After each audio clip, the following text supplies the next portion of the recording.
The content of this podcast is provided for general informational purposes only and is not intended as, nor should it be considered a substitute for professional medical advice.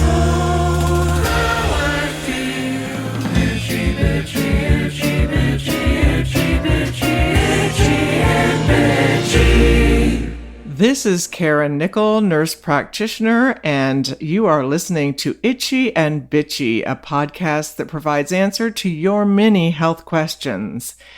Have you heard of Coronasomnia?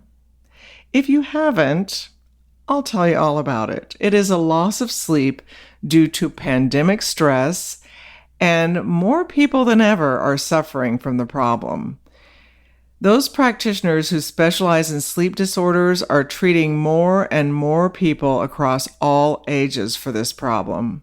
COVID-19 is causing an enormous increase in anxiety for many people. We worry about our jobs, about working from home or returning to the workplace, about our kids being back in school or having to go back home to be schooled with remote learning, and about the possibility of getting sick with the coronavirus. Anxiety, fear, and depression fuel insomnia. So what are some of the reasons for coronasomnia? Number one is interrupted routines. Our work and school routines have changed. How we shop for our groceries and how, when, and where we eat out has changed. Our entertainment activities have been limited or just plain different.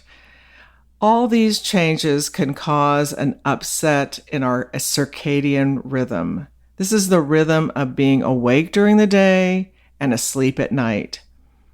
The other contributor to coronasomnia is the fact that we can get into a cycle of insomnia that causes stress, that causes insomnia, and so on and so on and so on.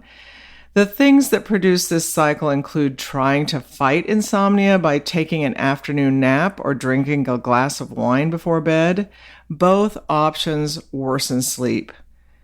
Many of us are experiencing fatigue during the pandemic, and if you start out with that exhaustion, little annoyances can cause frustration and anxiety, which in turn disrupts sleep. When experiencing poor sleep, weight gain can occur, which can trigger reflux, which can disturb sleep. Poor sleep negatively impacts our health, including causing depression, increased blood pressure, or even higher risk for heart attack or stroke. These health problems make us more likely to have complications if we contract COVID-19. Knowing this can cause us insomnia. I'm going to take a quick break, and right after that, I'm going to review some tips on how to help you sleep.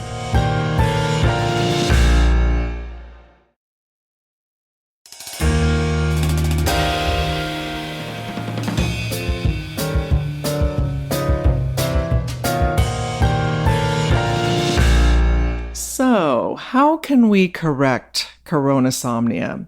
Well, first of all, if you are having just an occasional night of poor sleep, don't worry about it, because worrying can just start a pattern of poor sleep, and we don't want that to be a chronic problem. So if you have an occasional poor night of sleep, we're fine.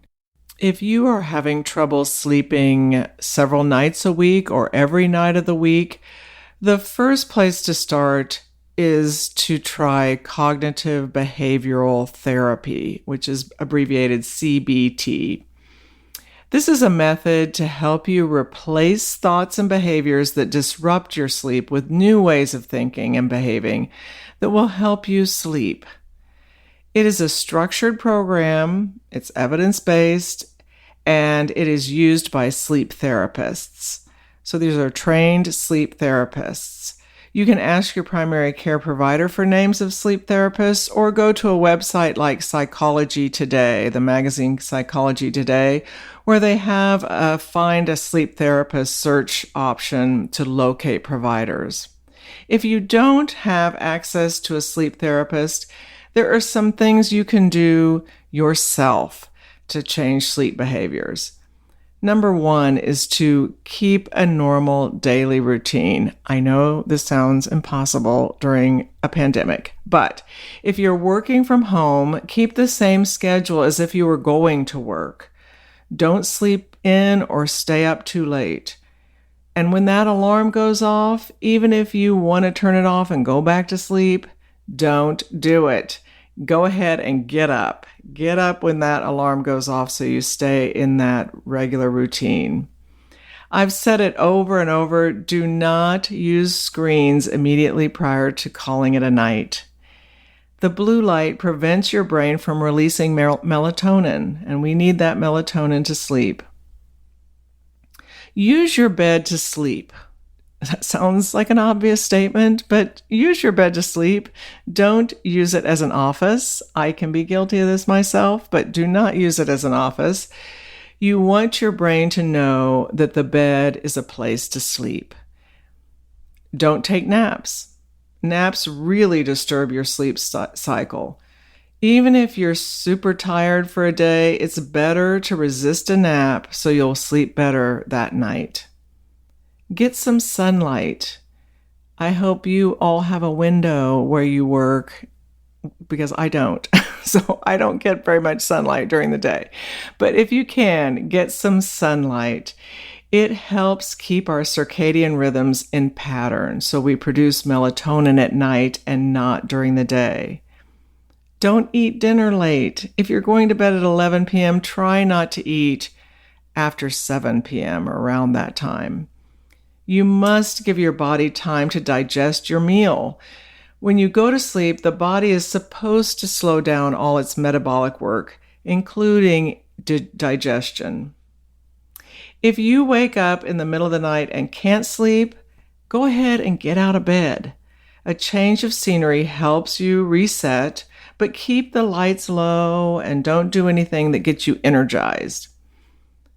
Cut back on news and social media, especially in the evening.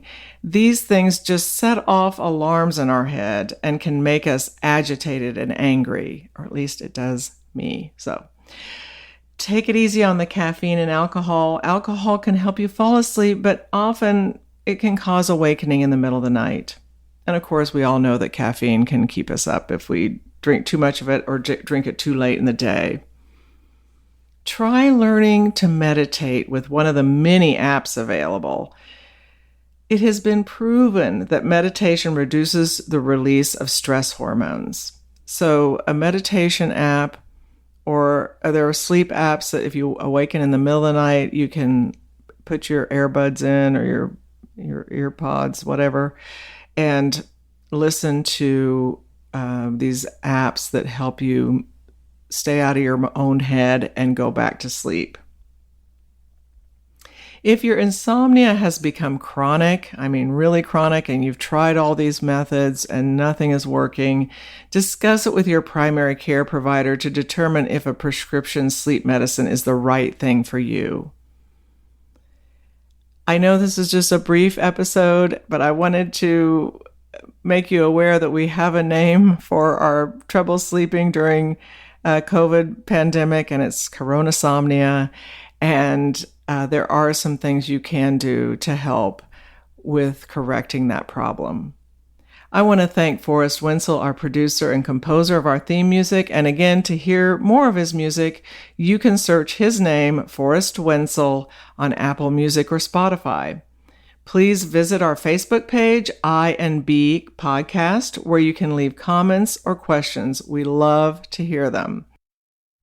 Our website is itchyandbitchy.com, and there are blogs to read with a lot of information from previous episodes, so check that out. And as always, remember that your health is in your hands.